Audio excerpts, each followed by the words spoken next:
1 Corinthians 10. For I do not want you to be ignorant of the fact, brothers and sisters, that our ancestors were all under the cloud, and that they all passed through the sea.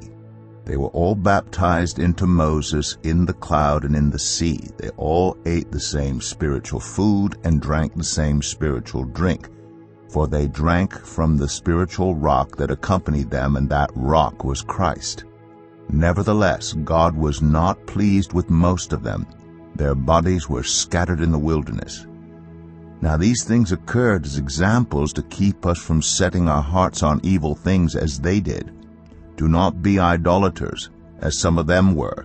As it is written, the people sat down to eat and drink and got up to indulge in revelry.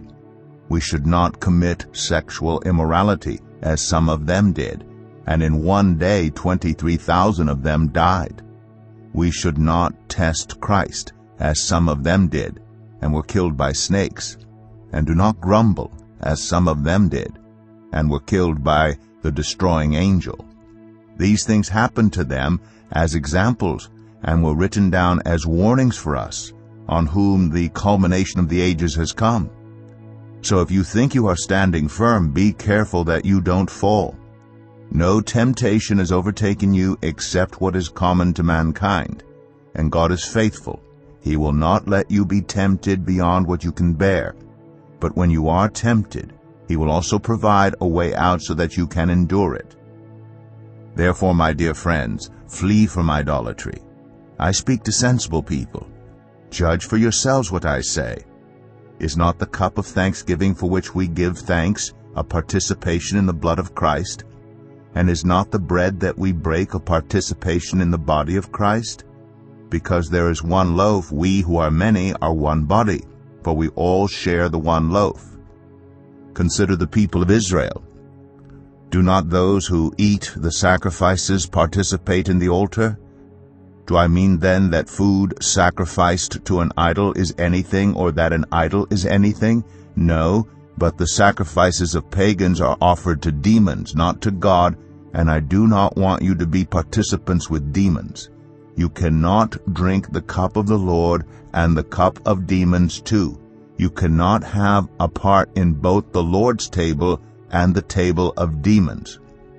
Are we trying to arouse the Lord's jealousy? Are we stronger than He? I have the right to do anything, you say, but not everything is beneficial. I have the right to do anything, but not everything is constructive. No one should seek their own good but the good of others. Eat anything sold in the meat market without raising questions of conscience, for the earth is the Lord's and everything in it. If an unbeliever invites you to a meal and you want to go, eat whatever's put before you without raising questions of conscience.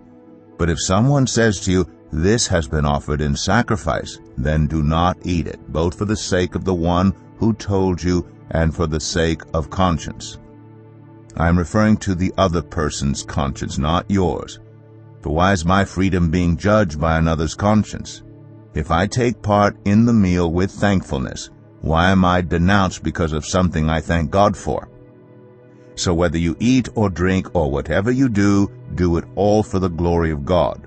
Do not cause anyone to stumble, whether Jews, Greeks, or the church of God, even as I try to please everyone in every way. For I am not seeking my own good, but the good of many, so that they may be saved.